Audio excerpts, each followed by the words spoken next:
How to screenshot on Windows 10 or 11. Hey guys, welcome back. In this quick video, I will be showing you how you can take a screenshot using Windows 10 or 11. So it's actually really easy to do.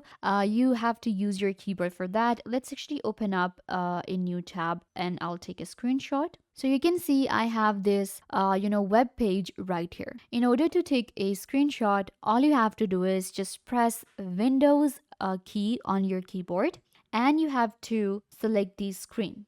You will press Windows and Print key like this, and there you will see this flash. That means the screenshot has been taken. I'll do it again.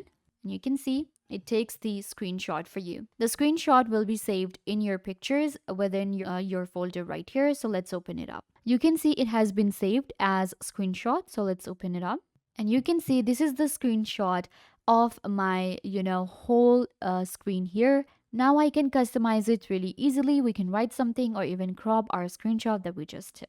I hope that I was a big help. Don't forget to give this video a big thumbs up or leave a comment down below, turn on bell notification and subscribe to YouTube channel.